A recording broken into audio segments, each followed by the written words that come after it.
Olha o que o apóstolo Paulo fala: console uns aos outros com estas palavras. Felizmente, nesse ritmo que todos têm andado, que a igreja moderna tem andado, uma coisa que muitos esqueceram é que o Senhor está vivo, está vendo e vai voltar. E o apóstolo Paulo fala assim, ó: sabe como é que você consola uma pessoa? Falando da volta de Jesus. Aqui já dá uma outra pregada, aqui já dá um baque violento. Porque nos dias de hoje nós trocamos a glória pela psicologia pastoral. Nós trocamos a glória, a esperança e o poder de Deus por conselhos do tipo: não faz mais isso, faz aquilo, não faz aquilo, não faz mais isso. É engraçado que quando Paulo escrevia aqui, a igreja passava por grande tribulação e grande perseguição. Os romanos de um lado e os judeus de um outro. Eles matavam os crentes, matavam. Os crentes tinham muito medo, mas o medo não vencia eles.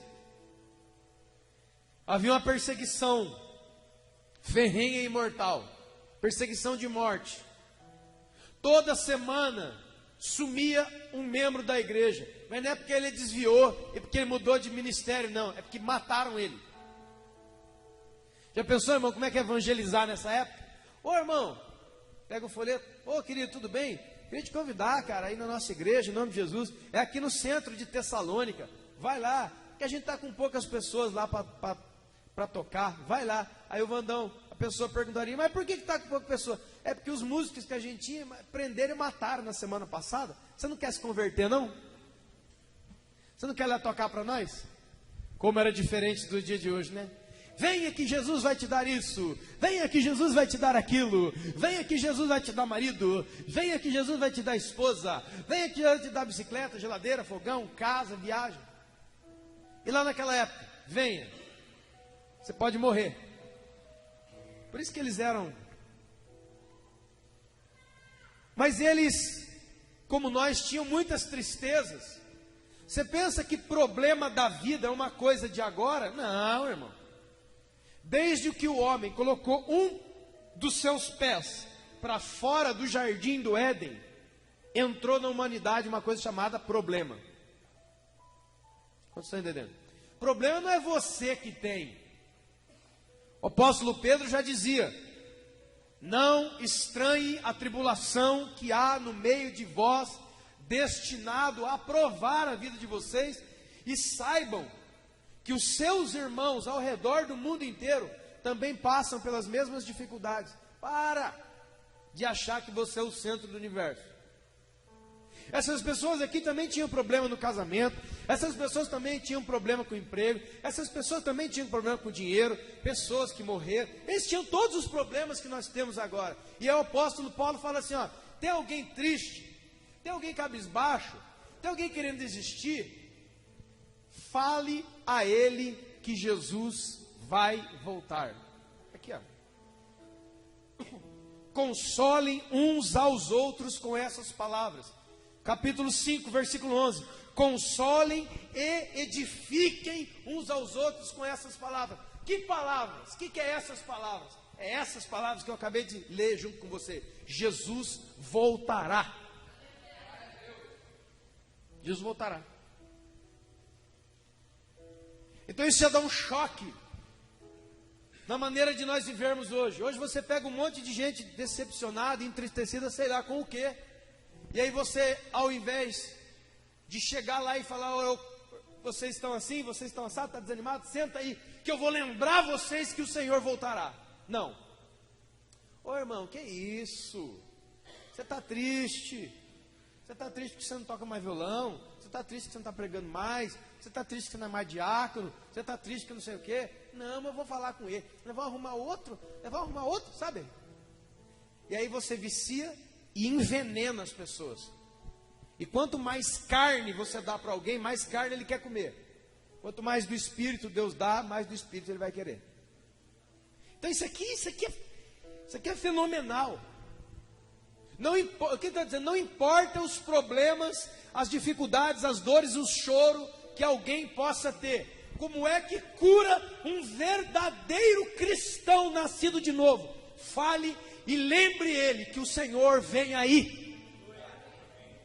Não é com vantagens, promoções, conversas, convite para almoço, sair na cidade para conversar, chupar sorvete. Não, é isso o que nós fazemos hoje. Por isso que a igreja está tão fraca e apática desse jeito.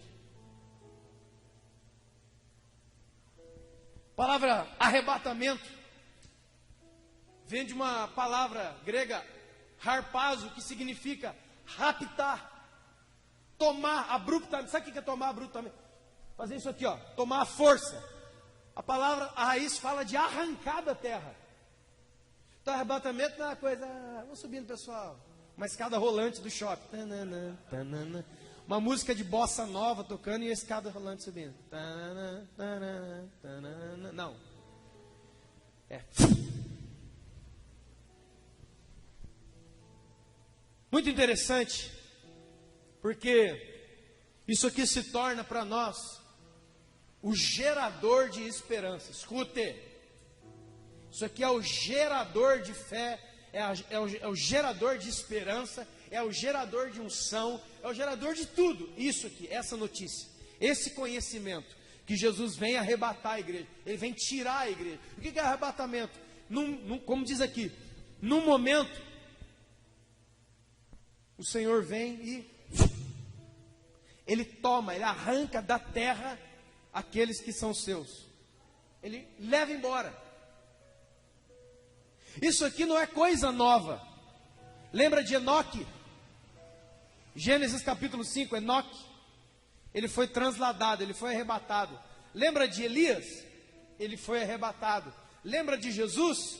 Atos 1, ele foi arrebatado. Lembra de Filipe? Atos 8, ele foi... Isso aqui agora é só crente que crê. Ele foi teletransportado, ele foi arrebatado de um local perto de Gaza para um local chamado Azoto, 200 quilômetros de longura. Ele sumiu de um lugar e apareceu no outro. É isso aqui agora. O apóstolo Paulo, no final de 2 Coríntios capítulo 11, entrando em 2 Coríntios capítulo 12, ele fala assim, ó: eu fui arrebatado no terceiro céu, e as coisas que eu vi lá, não existem palavras humanas que eu possa descrever as coisas que eu vi no céu. Ele foi arrebatado. João, Apocalipse capítulo 4, versículo 1. Olha o que diz Apocalipse 4, 1. É tremendo, irmãos. Depois dessas coisas olhei e vi uma porta aberta no céu, como também a primeira voz que ouvi como de trombeta ao falar comigo, dizendo: sobe para cá e eu te mostrarei as coisas que vão acontecer agora. Capítulo 1 de Apocalipse é a revelação de Jesus. Capítulo 2 e 3 de Apocalipse, Jesus está falando às igrejas. Capítulo 4, versículo 1 até o capítulo 19, você não enxerga mais o nome igreja na Bíblia, ele some. Sabe por quê? Porque a igreja é arrebatada. Enquanto Paulo tem a visão, Paulo tem a revelação e escreve, João tem a experiência do arrebatamento. Escute o que diz Apocalipse 1.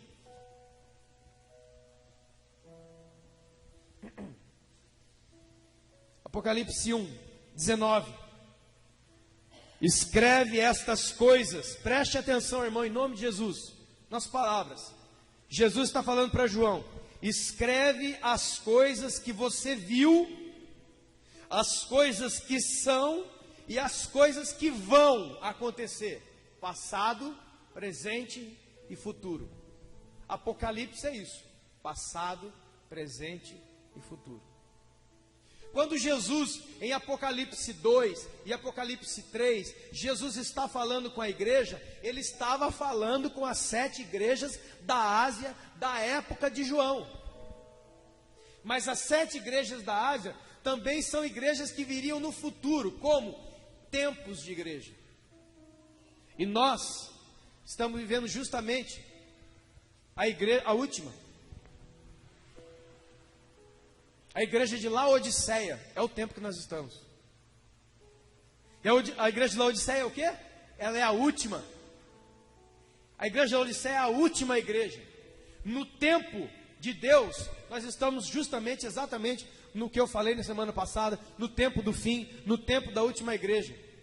A palavra igreja, você não encontra mais a partir de Apocalipse capítulo 4. Somente em Apocalipse capítulo 19, a igreja volta, mas ela não volta com o nome igreja, eclésia.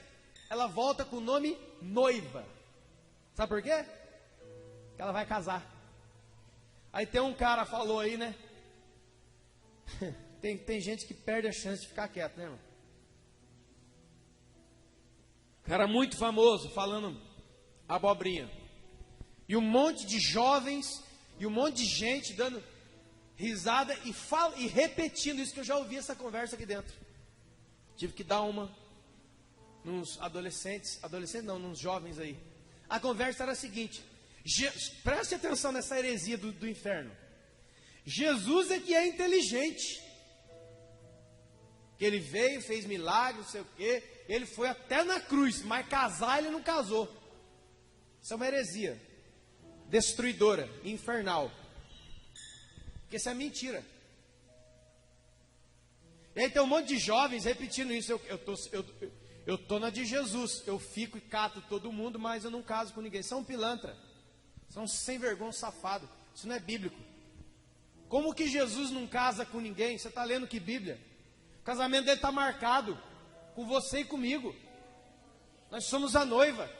Jesus veio, é Efésios capítulo 5, e ele é tão apaixonado pela sua noiva, que é a sua igreja, que ele mesmo vai santificar, ele mesmo vai purificar, ele mesmo vai vestir, ele mesmo vai preparar para ele.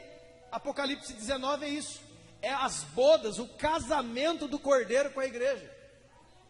Só que não tem como Jesus casar com a igreja se ele não tirar a igreja daqui primeiro. Muitas pessoas confundem, escute isso, arrebatamento com volta de Jesus. Arrebatamento é uma coisa, volta de Jesus é outra coisa. São dois tempos distintos. A igreja se perdeu, ninguém nem fala sobre isso mais. Não é mais o assunto da vez. E esse é o único assunto. Esse, segundo Paulo diz, é o assunto que nos mantém vivo, é o assunto que nos mantém aceso, é o assunto que nos mantém ligado a Ele. Por quê? Porque Ele vai voltar. Eu tenho que estar preparado. É como um ladrão na noite, é como um relâmpago que sai do Oriente e vai até o Ocidente. É num piscar de olhos, é de repente, é repentinamente. Eu tenho que estar preparado, porque eu quero me casar com Jesus. Ele é meu noivo, é o noivo da igreja. Não é que Jesus não vai casar, é que Jesus é esperto. Até para a cruz ele foi, mas casar ele não casou. Cala a boca. Escute. Então nós temos um tempo de igreja que vai até a igreja da Laodiceia. Capítulo 4, ele arrebata João e fala assim, ó, sobe para cá. Sobe, para onde? Para a porta aberta que estava. Jesus, do capítulo 1 ao capítulo 3, João estava tendo visões na ilha de Patmos. No capítulo 4, ele é arrebatado da ilha de Patmos e ele sobe. E ele é arrebatado, ele vai lá onde está o Senhor. E aí Deus fala assim para ele, ó, escreve agora as coisas que vão acontecer. Sabe o que é isso? Sabe o que Jesus está falando? A partir do capítulo 4 até o 19, entra, sabe o que? A grande tribulação. Domingo que vem você chega aí que nós vamos conversar sobre ela. O pau vai quebrar. Agora, arrebatamento então é o que? É uma promessa, a maior promessa de Jesus, que Ele está vivo, que Ele vem buscar a gente, que Ele vem buscar a sua noiva, que nós não somos órfãos, que nós não estamos abandonados. As promessas incontáveis, nós falamos algumas apenas domingo passado. Então esse assunto do arrebatamento, esse assunto da vinda de Jesus, você e eu temos que dominar, né? Tem que ser a nossa oração. tem que ser aquilo lá, Maranata, vem Jesus. Em todas as suas orações, em todos os seus momentos, diga essa palavra, Maranata, vem Jesus. Você vai orar hoje à noite antes de dormir? Ore, faça suas orações, no final diga assim, ó, Maranata, vem Senhor Jesus. Você vai orar para comer? Maranata, vem Senhor Jesus. Tudo que você fizer Maranata, sabe por quê? Porque isso acende o seu coração na esperança da vinda de Jesus.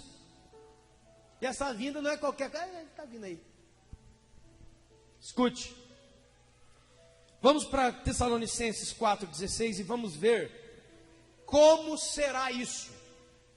Preste atenção. Como, quando e por quê? 3 perguntas sobre o arrebatamento. Quando, como e por quê?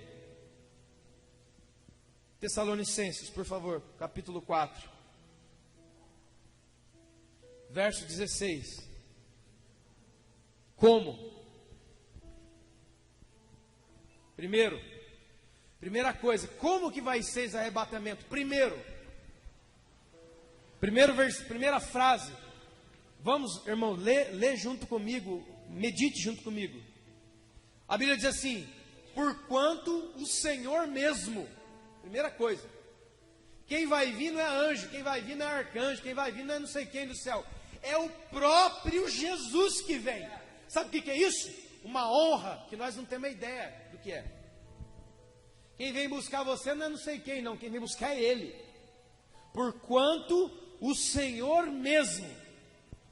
Segunda coisa, dada a palavra de ordem. O que é isso? Que palavra de ordem? A palavra de ordem que vai fazer você ter um corpo glorificado imediatamente, e a palavra de ordem que vai ressuscitar os mortos. Lembra lá do que acontece com, falei agora, o Lázaro? Lázaro estava morto. Jesus chega e fala, retira essa pedra. E ele dá uma palavra de ordem ao mundo dos mortos. Escute, irmão, quando Jesus para na frente do túmulo de Lázaro, ele não está falando com o corpo de Lázaro. Porque a palavra de Deus ensina a seguinte coisa: o corpo fica ali como um estado como de dormência, mas a alma, o espírito, não fica dormindo, não. É só você ler Lucas 16, a parábola do rico e do Lázaro. Um estava no seio de Abraão e o outro estava na sepultura.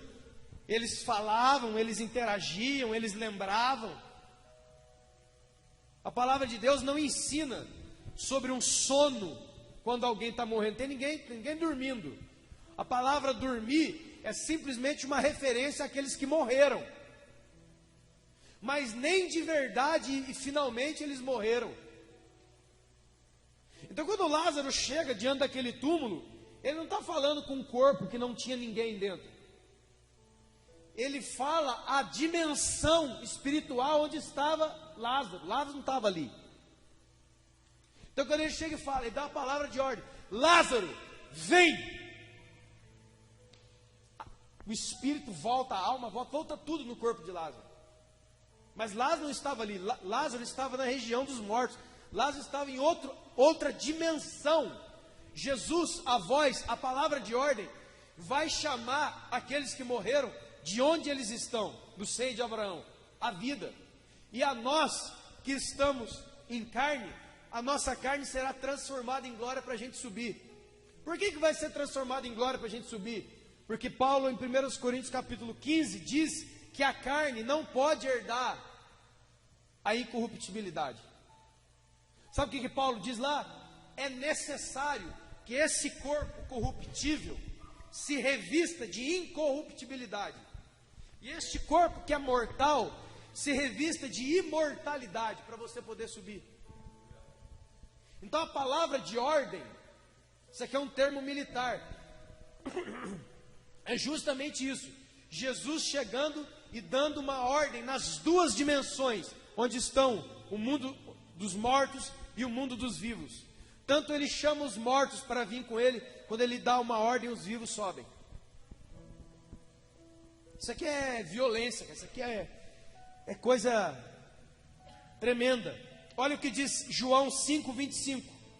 em verdade vos digo que a hora vem, já chegou, em que todos os mortos ouvirão a voz do Filho de Deus, e aqueles que ouvirem viverão. Jesus vai chamar os santos, Jesus vai chamar aqueles que morreram na fé. Não é ímpio, não. Ímpio só vai acordar para um outro dia, nós vamos falar sobre isso aí. Não é ímpio, é gente cristã, é gente de Deus que morreu antes do arrebatamento. Jesus vai dar uma ordem e eles vão reviver todos. Todos. E nós que somos vivos seremos transformados. Olha que tremendo. Ele mesmo, uma palavra de ordem, ouvida a voz do arcanjo. Que coisa estranha. A Bíblia fala que existem arcanjos. Quantos? Eu não sei. É uma classe superior de anjos.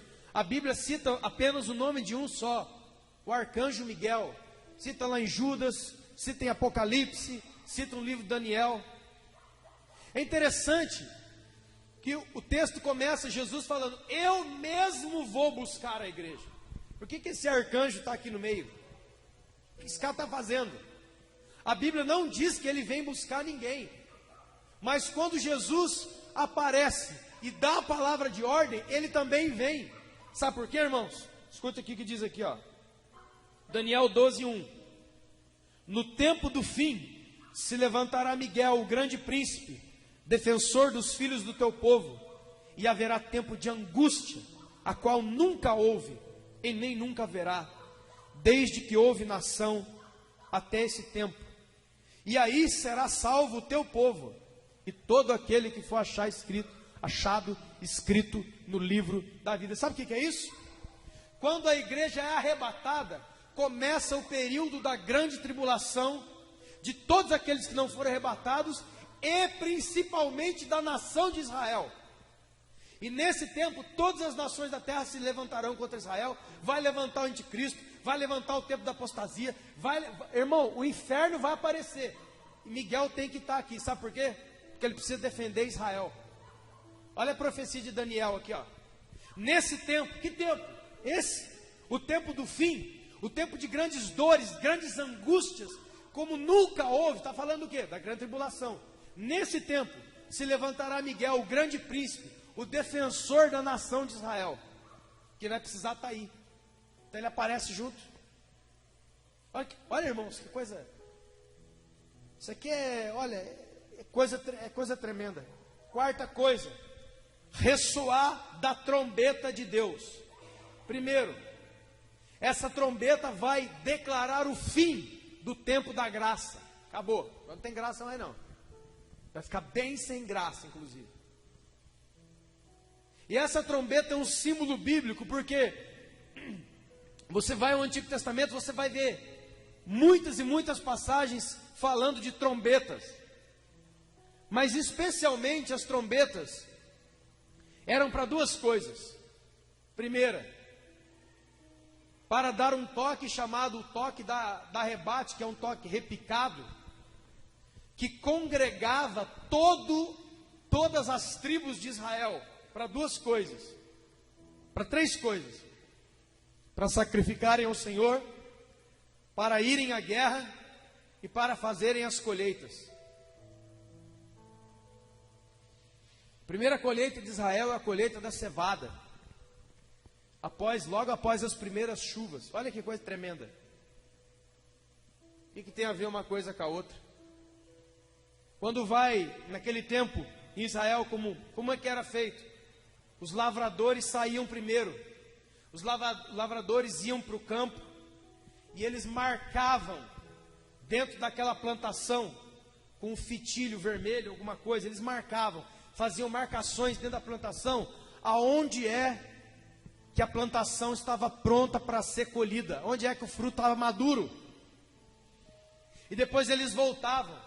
Quando tocava a trombeta, eles saíam dos quatro cantos das plantações e iam exatamente onde tinha a marca e cortavam ali. Por quê? Porque o outro não estava preparado ainda.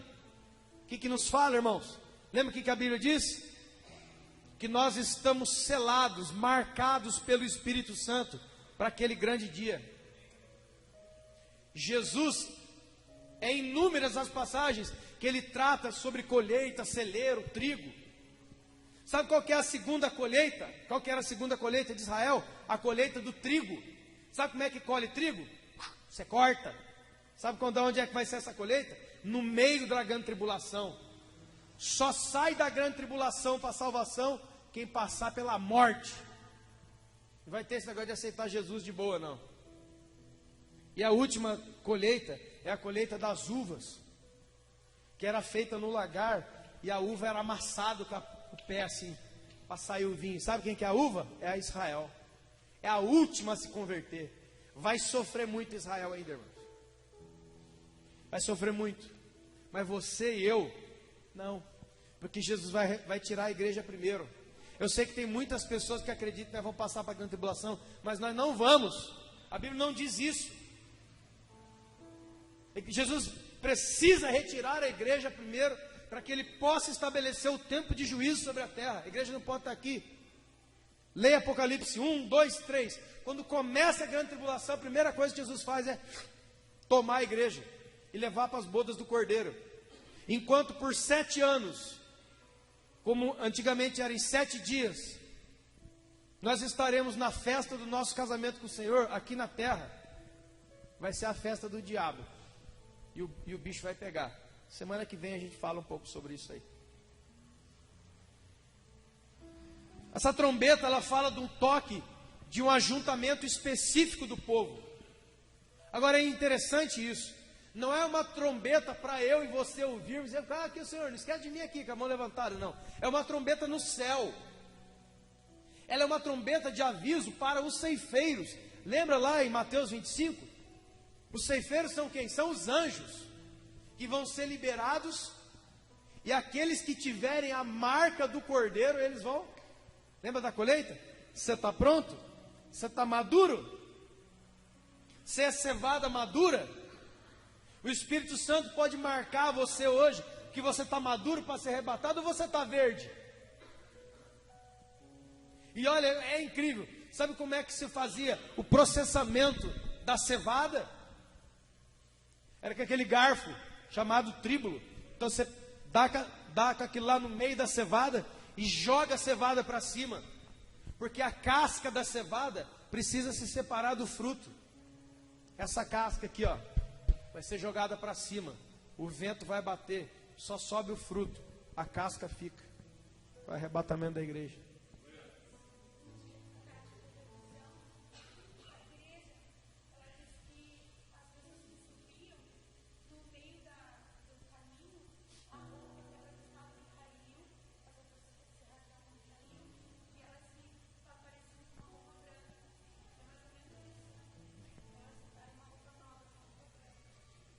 Olha outra coisa, irmãos. Depois da trombeta, a Bíblia diz: ele descerá dos céus. Descerá aqui. Descer do céu. Esse céu não é esse céu que nós vemos. Esses céus são céus. É a dimensão espiritual de Deus. É o céu de Deus, é o céu espiritual. Jesus vai descer de lá e ele vai parar no nosso céu. Porque a Bíblia diz aqui, logo depois, que nós nos encontraremos com Jesus entre as nuvens. Nós encontraremos com Jesus nos ares. Por isso que o arrebatamento, Jesus não vem aqui. Ele vem, ele sai do céu, do mundo espiritual do Senhor, e ele aparece nos ares, em meio às nuvens, com trombeta, voz do arcanjo, ele mesmo em pessoa. E a Bíblia diz que os mortos ressuscitarão primeiro. Quando nós formos arrebatados, quando a gente começar a subir, os mortos, aqueles que morreram em Jesus, já vão estar lá esperando a gente. Cará, Deus. É essas coisas que queimam no nosso coração. É isso que Paulo falou. Tem alguém desanimado? Tem alguém cabisbaixo? Tem alguém não sei o quê? Conta a história do arrebatamento para ele. Anima ele com essas notícias. Fala para ele que é por pouco tempo e vem o Senhor.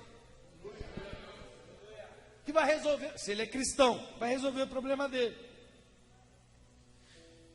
Veja, Logo depois, versículo 17: nós, os que ficarmos, seremos arrebatados juntamente com ele nos ares, entre as nuvens, para nos encontrarmos com o Senhor. Esse é o como. Como que vai ser? Desse jeito. Num instante. O que é um instante? Unidade indivisível de tempo, ninguém sabe. É um momento. Num momento, num abrir e fechar de olhos, ante a última trombeta, a trombeta soará.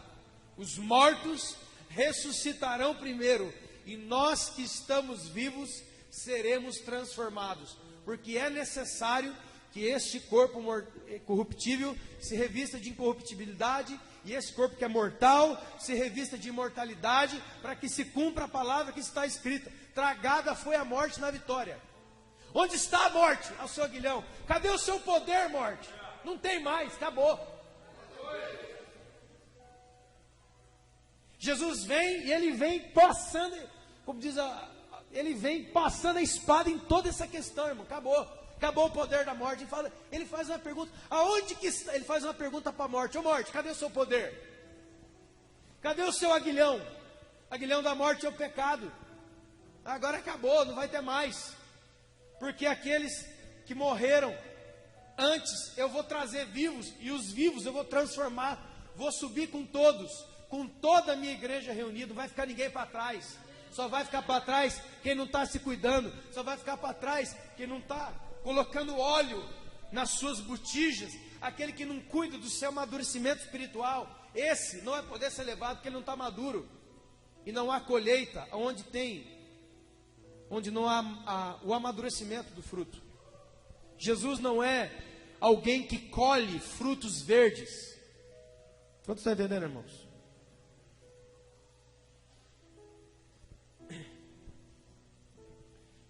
A ressurreição é uma das coisas mais lindas da Escritura.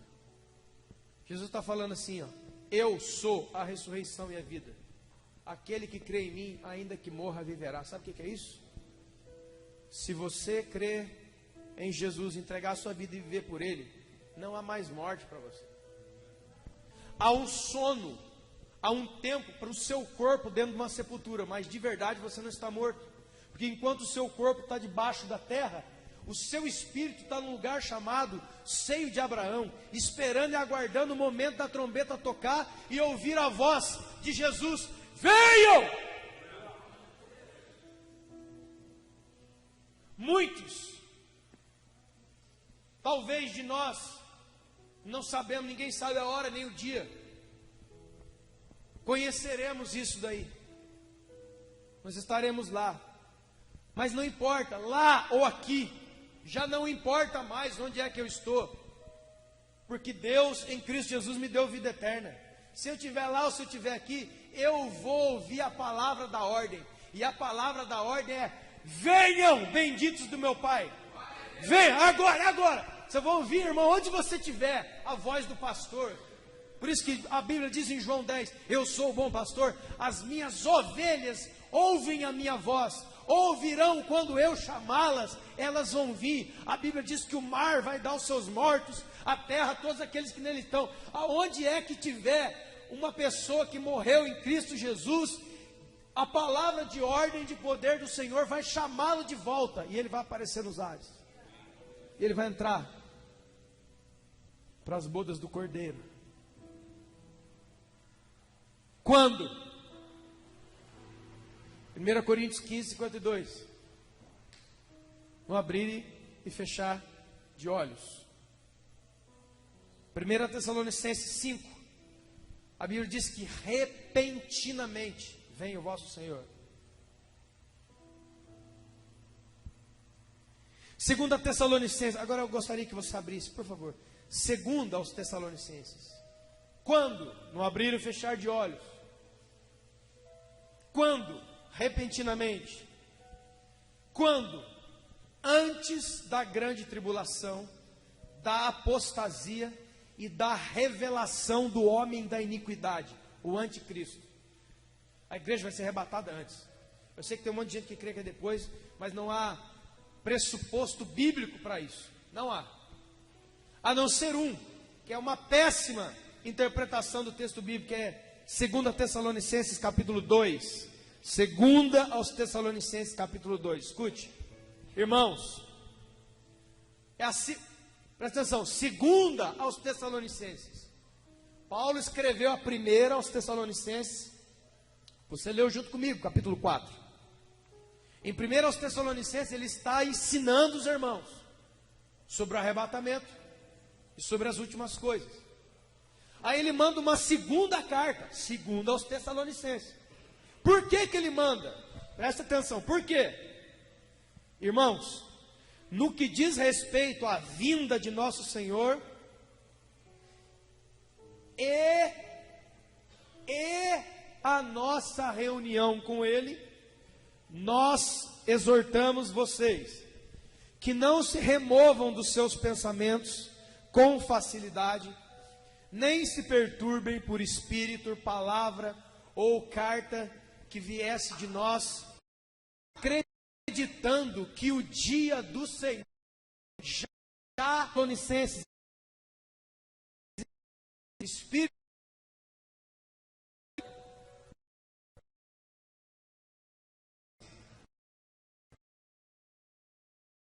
escrito que Jesus arrebatamento na grande tribulação. Por quê? Porque o corpo estava comendo solto neles. Então o apóstolo Paulo fala: não, irmãos, não pense que já é o tempo, que não é ainda, não chegou ainda. Ninguém de modo nenhum vos engane, porque isso o que? O arrebatamento não acontecerá sem que primeiro venha a apostasia. Perdão, irmão, perdão, eu fiz um trocadilho. Isso de nenhum modo acontecerá. O que? Perdão, deixa eu só voltar o raciocínio. Ninguém de nenhum modo vos engane, porque isso que? Versículo 2: o dia do Senhor. O dia do Senhor é uma coisa, nossa reunião com Ele é outra coisa. O arrebatamento é uma coisa e a volta de Jesus na terra é outra coisa. São dois eventos separados.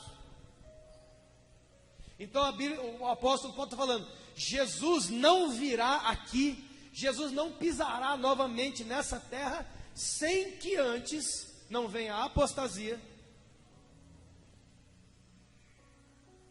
não seja revelado o homem da iniquidade, que é o filho da perdição, aquele que se levanta contra tudo que chama Deus, é objeto de culto, a ponto de se assentar no santuário de Deus, como se fosse o próprio Deus. Vocês não lembram que eu costumava dizer para vocês essas coisas? Então, irmãos, somente por não entender o contexto e fazer um trocadilho de palavras, a gente muda tudo. Então, o dia do Senhor é o dia que Jesus é profetizado lá em Zacarias 14, 5 e 6, nós vamos ler. O dia que Jesus, ele volta para a terra, não é arrebatamento. O arrebatamento, Jesus para nos ares e ele leva a sua igreja para encontrar com ele, e eles vão para as bodas do Cordeiro. Enquanto isso, na terra, 7 anos de grande tribulação. Acabados 7 anos de grande tribulação, Jesus volta com a igreja para cá. Mas semana que vem a gente conversa sobre isso. Calma.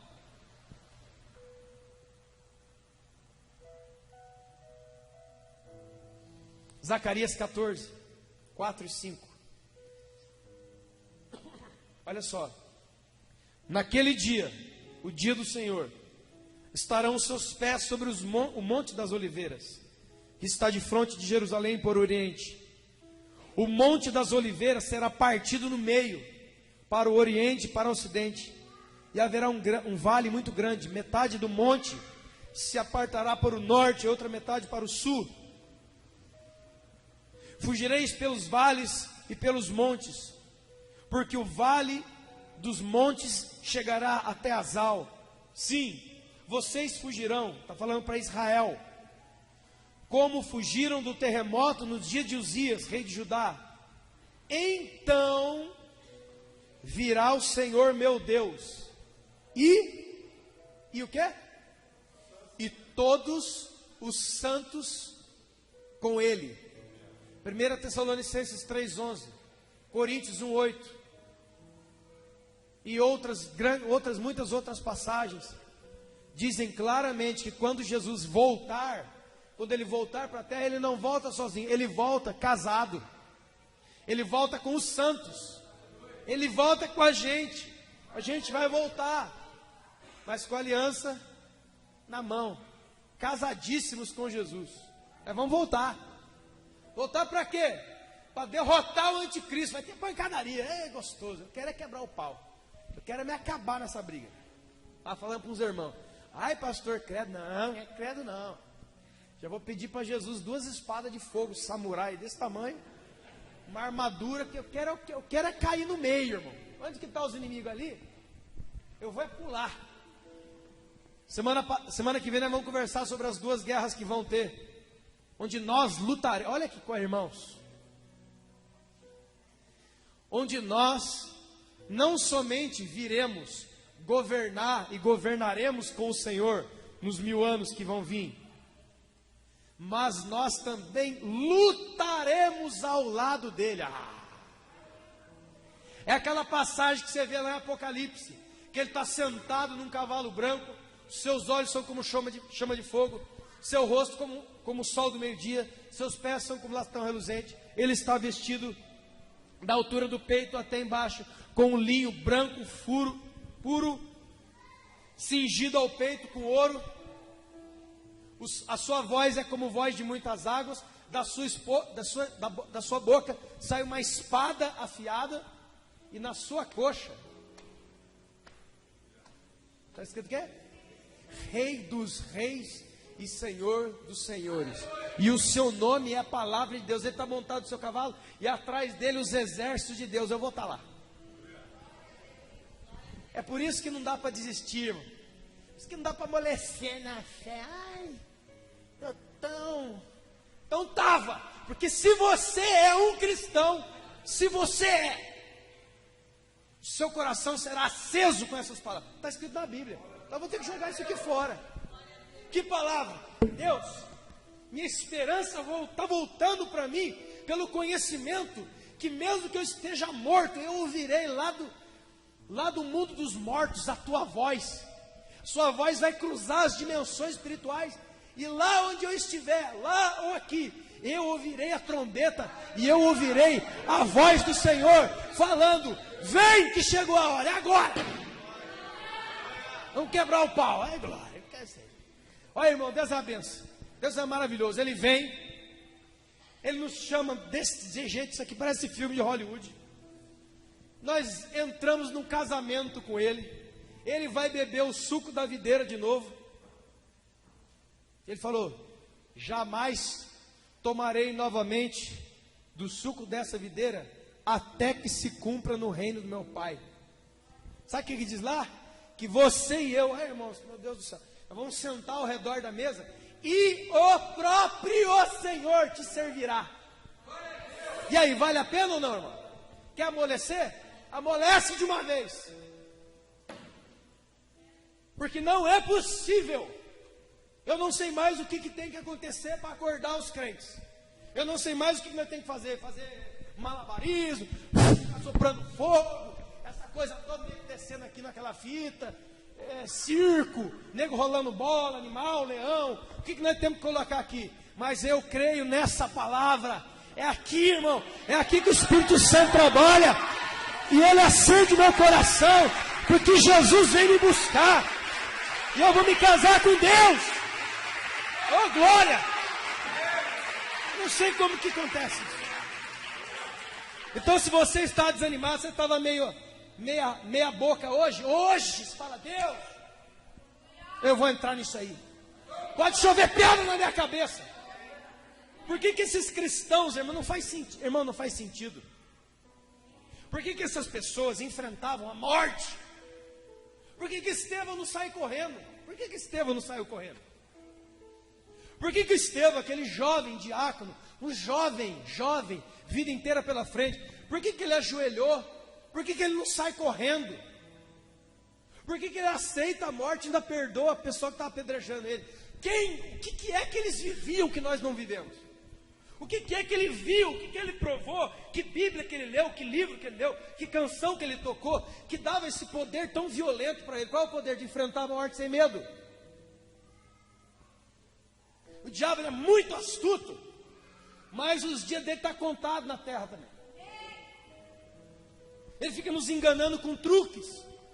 Ele fica nos enganando com brigadeiro, com doce, antes do banquete. Colocando na sua mente, na minha mente, que poder de Deus é ficar... Eu não estou criticando, irmãos. Eu não estou falando que é de Deus ou do diabo, mas eu estou falando que este livro diz que poder de Deus é poder para perdoar o inimigo, é poder para ir até o fim, com uma cruz nos ombros, não desistir por causa de nada, nem de ninguém. E hoje nós estamos desistindo por causa de um olhar. A irmã não me cumprimentou, não veio mais. Você não está entendendo o que é não vir mais. Não vir mais é não subir, queridão. Podia ficar fazendo, irmãos, eu sei fazer pregações, irmãos. Eu sei fazer estudos bíblicos. Eu sei ser um garotinho. Podia pegar um óculos, colocar aqui e pregar uma mensagem com exegese, hermenêutica, 3 pontos. E você olha que bonito e você sai daqui morto. Talvez você está vendo, cara, esse cara está descontrolado, mas eu estou mesmo. Eu vou ficar mais ainda. Sabe por quê, irmãos? Porque nós estamos nos últimos dias.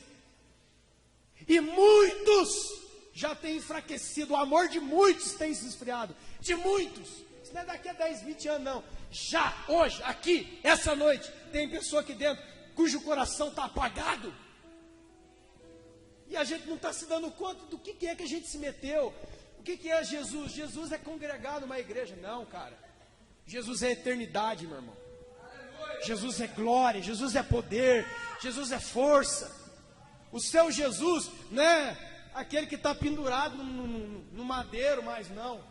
Não é um presépio onde tem ali um menininho, ali quietinho, coitadinho do menino. Seu Jesus não é mais menino, seu Jesus não está pregado em madeira, seu Jesus é glorioso, seu Jesus tem as estrelas na sua mão, ele governa a igreja, ele governa os céus, ele governa tudo, ele é glorioso e ele vem buscar a igreja, ele vem buscar os seus, e a gente tem que se afirmar nessa palavra. Vivermos como pessoas indestrutíveis e imbatíveis. Isso aí não existe, não. Existe sim. O que é uma pessoa indestrutível? É uma pessoa que você não tem o que você fazer com ele para tirar ele do caminho. Aí o diabo pega alguém e fala assim, vai lá e ofende ele. Vai lá, pega ele e ofende ele. Aí o diabo usa alguém, chega lá no Tiago, escuta aqui, ó, e ofende, e humilha, e expõe. Sabe o que acontece? Nada. Porque eu estou assentado com Cristo Jesus nas regiões celestiais. Eu estou lá. Quem disse que eu estou aqui? Você quer falar mal de mim? Ai, não. Olha, eles estão falando mal de você. Irmão, cadê a armadura do Espírito? Essa armadura do Espírito aí é do quê? De papel machê? Papel crepom? Não aguenta nada. Enquanto eles aguentavam a morte até o fim, nós não aguentamos o olhar. Se não cumprimenta. Olha, irmãos.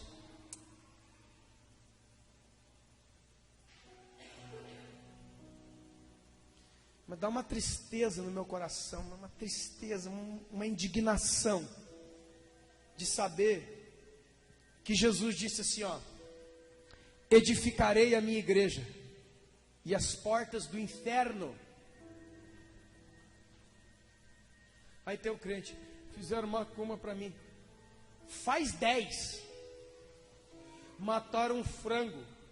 Mata uma manada de boi. Aqui não, meu irmão. Eu sou de Jesus. Aí fizeram, aí os principados e potestades. Eu estou assentado com Cristo nas regiões celestiais, vírgula, acima de todo principado e potestade. E Jesus diz em Lucas 10, 19: Toda autoridade me foi dada no céu e na terra, e eis aí que eu dou autoridade para a minha igreja, para a minha noiva, para pisar em serpente, escorpião, e sobre todo o poder do maligno, todo. Irmão, vamos parar com essa história que o diabo está na frente, que ele vai me pegar, que meu Deus, que eu não me aguento. Tem alguma coisa estranha nisso aí. O diabo só tem poder contra nós quando nós abrimos a porta através de brechas que se chamam pecado, não confessado e não abandonado. Agora, se você vive com Deus, pode levantar o inferno inteiro. Não há o que temer. Jesus disse: não tema. Lá em Zacarias 4, eu, diz o Senhor, serei um muro de fogo ao seu redor contra os inimigos. Numa época que os muros de Israel caíram tudo, o povo lá dentro de Israel, meu Deus, os inimigos vão entrar, não tem mais muro na cidade, quebraram todos os muros, aí foram falar com Deus: vocês querem muro de pedra?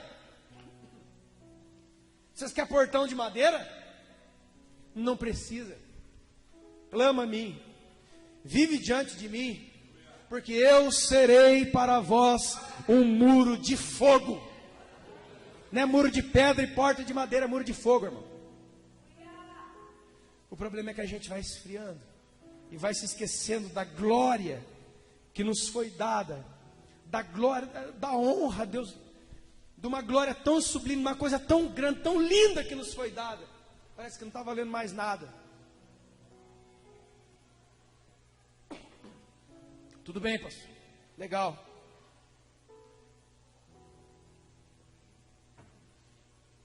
Já sei como, já sei quando, e já sei o porquê. Mas eu tenho uma pergunta, por favor: o que eu faço a partir de agora? Colossenses 4,13. Não queremos, irmãos, que vocês sejam ignorantes a respeito daqueles que morreram, para viver triste como as pessoas do mundo. Irmão, agora, como diz, agora o braço vai torcer até quebrar. Eu sei, eu não sou ignorante, não sou tolo. Eu sei que a morte é o grande problema da humanidade. A morte separa a mãe do filho, o marido da esposa, os filhos do pai. Quando alguém morre, a gente chora. Só que tem uma coisa: olha como o evangelho não é água com açúcar. Olha como o evangelho não é uma historinha de conto de fada, de sei lá de quê. Olha como o evangelho ele é tão profundo, e ao mesmo tempo ele é tão alto. Ele é monte e vale ao mesmo tempo. Olha como o evangelho é tão poderoso, como ele cerca a sua vida e te dá um coração impenetrável para essas coisas. O Paulo vai em cima da pior dor do ser humano. Paulo não brinca. O evangelho não tem esse negócio: não, irmão, vamos conversar, vamos tomar um café, fica calmo. Não, o Paulo já mete o braseiro ali no braço. Ele fala assim: ó, falemos então da maior dor que o ser humano tem, a morte.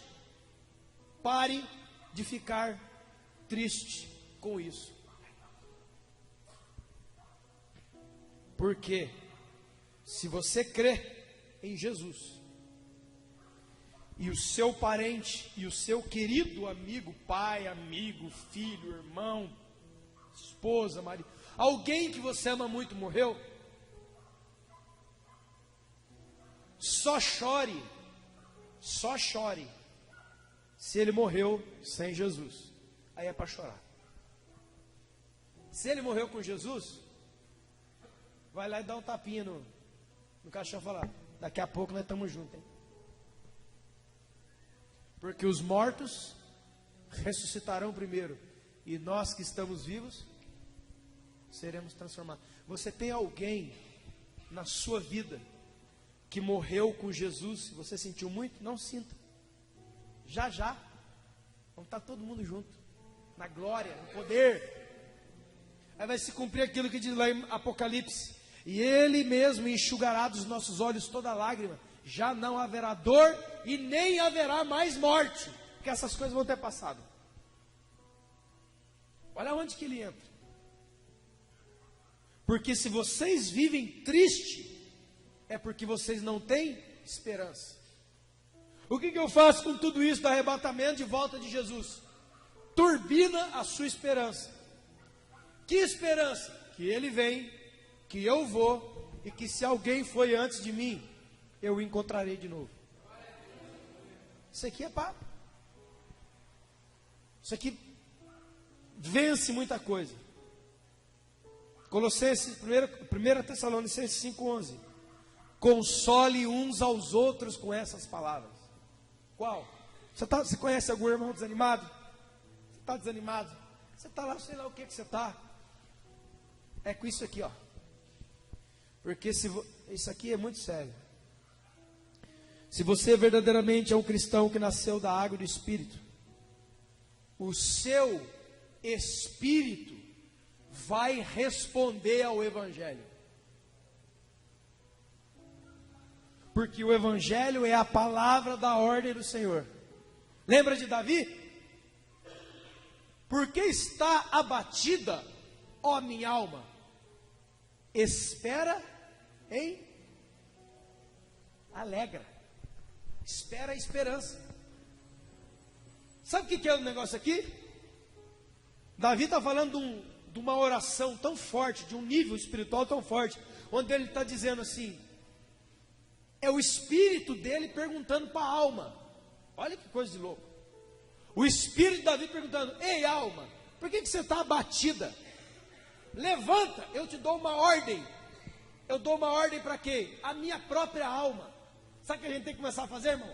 Levantar das cadeiras, da cama, do local de depressão, levantar e começar a dar palavra de ordem, segundo o Evangelho, para a sua alma, para transformar todo aquele clima de trevas que estão querendo te segurar. Ah, você está triste aqui hoje? Então levanta e começa. Alma, em nome de Jesus, eu te ordeno, pela palavra de Deus, aviva, aviva. E começa a falar isso para o seu coração, para você ver só. Só que tem que crer, né? Talvez tenha alguém aqui pensando que eu estou fazendo algum show pirotécnico de igreja. Mas para você que crê, faça o que eu estou dizendo para você ver. Comece a fazer para você ver. Tá tite? Tá titinho? Tá tite, neném? Levanta e anda. A Bíblia diz: põe-te em pé e eu falarei contigo. Arranca essa capa de depressão, de tristeza, que eu estou caído não sei aonde, que eu não vejo lindo, e começa a profetizar, começa a levantar a sua mão, diz assim, que haja luz. A Bíblia diz que o Espírito Santo, Gênesis capítulo 1, versículo 1, 2 e 3, a Bíblia diz que o Espírito Santo pairava sobre o abismo, sobre a terra caótica, destruída e em profunda escuridão.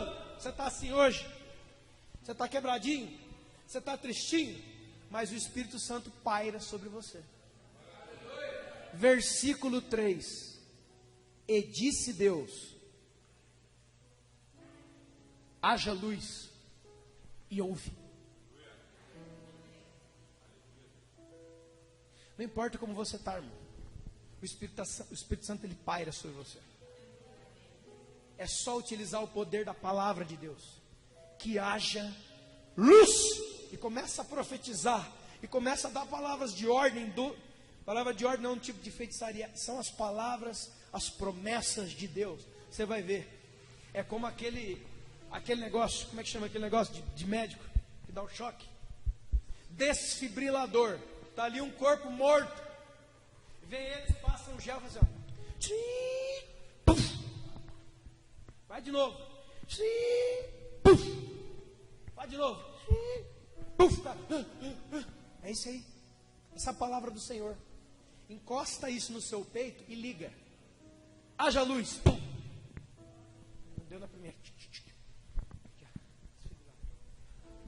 Haja luz. Pum. Haja luz em nome de Jesus. Pum. Haja luz. Irmão, nós precisamos crer. Deus é sobrenatural. Deus é espírito. A gente está virando um monte de Mauricinho, de faculdade, de coisa na cabeça. Deus é poder, Deus é espírito. Encosta essa palavra no seu peito. Se tiver que chorar, você chora. Deus, eu estou morrendo, eu estou enfraquecendo. Eu não sei de onde que está isso, Deus. Mas isso aqui não. Isso aqui é poder. Você encosta no seu peito, você chora e começa a falar a sua alma. Por que você está abatida? Desperta, espera em Deus. Porque eu quero ouvir a voz. Eu quero ouvir a trombeta. Eu quero ver o arcanjo se posicionando. Eu quero subir. Eu vou subir. Se coloque de pé.